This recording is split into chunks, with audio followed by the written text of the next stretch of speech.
નર્મદા મૈયા bridge પર આત્મહત્યા નિવારણના હેતુથી લગાવવામાં આવેલ સેફટી ગ્રીલ પર ભૃગુ ઋષિ નર્મદા નદીનું ધાર્મિક સાંસ્કૃતિક મહત્વ, ભરૂચના ઐતિહાસિક સ્થળો તેમજ સ્વચ્છ ભરૂચ અને મારું ભરૂચ મારું ઘર જેવા વિષયો આધારિત આર્ટવર્ક કરવાની માંગ ઉઠી છે.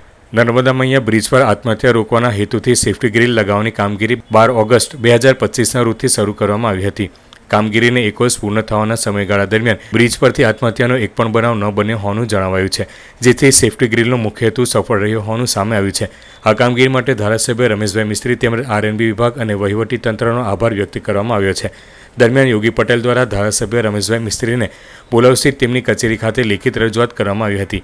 રજૂઆતમાં સેફટી ગ્રીલ વચ્ચે ઉચ્ચ ગુણવત્તાવાળા વેધર રેઝિસ્ટન્ટ કલરથી કલાત્મક પેઇન્ટિંગ કરવામાં આવે તેવી માંગ કરવામાં આવી છે. આથી બ્રિજની સુંદરતામાં વધારો થવાની સાથે ભરૂચના ઇતિહાસ અને સંસ્કૃતિની ઝલક પણ જોવા મળશે.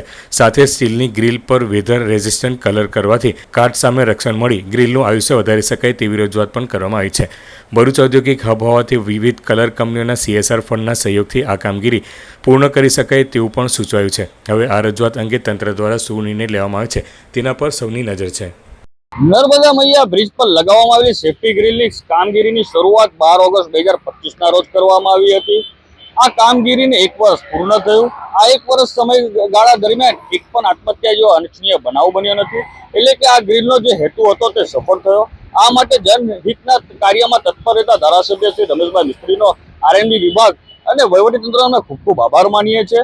દક્ષિણ ગુજરાતને જોડતો મહત્વના માર્ગ તરીકે નર્મદા મૈયા બ્રિજ છે.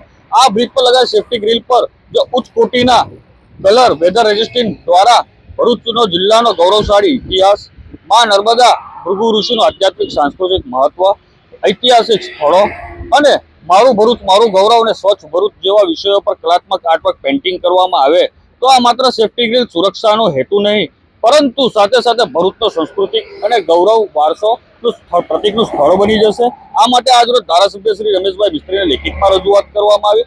સાથે સાથે આ સેફટી ગ્રીલ એક સ્ટીલની ગ્રીલ બનેલી છે. આ ગ્રીલ પર જો કલર કોટિંગ કરવામાં આવે તો તેને કાટથી રક્ષણ મળી શકે છે, જેથી આનું આયુષ્યમાં પણ વધારો થશે. ખાસ કરીને હમણાં નર્મદા મૈયા બ્રિજ ઉપર જે જાળી લગાવવામાં આવી છે એમની રજૂઆત પણ યોગી પટેલે જ કરી હતી. એના કારણે જે આપઘાતના જે બનાવો હતા એ બનતા બંધ થઈ ગયા છે.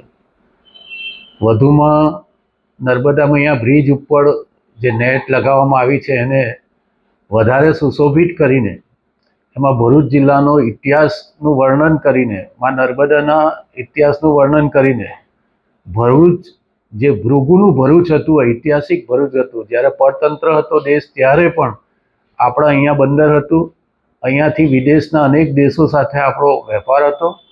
માં નર્મદા અને સાથે આપણો સમુદ્ર, આ બંનેને જોડીને જે વેપારી કેન્દ્ર ભરૂચ હતું એનું પણ વર્ણન એમાં દર્શાવવામાં આવ્યું છે.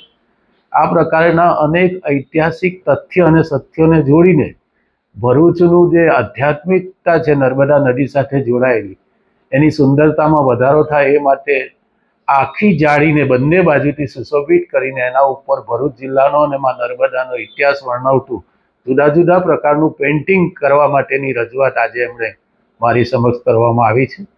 હું ખાસ એમને ખાતરી આપું છું કે આ દિશામાં આ કામ સાથે જોડાયેલો જે વિભાગ છે આપણો માર્ગ અને મકાન વિભાગ, એમની સાથે ચર્ચા કરીને આ કામ એ સંપન્ન થાય એ દિશામાં અમારો પ્રયત્ન હશે ને એના કારણે ભરૂચને ઐતિહાસિક આપણી જે ઓળખ છે એ ફરીથી જાળવી રાખવામાં મદદરૂપ થશે. આના કારણે ફરીથી આ બ્યુટિફિકેશનના કારણે આ જે નેટ લગાવવામાં આવી છે એની પણ જે તાકાત છે, સ્ટ્રેન્થ છે એ પણ વધશે અને જેના કારણે લાંબા સમય સુધી આ કામનો લાભ એ ભરૂચ શહેર અને જિલ્લાના નાગરિકોને મળતો રહેશે.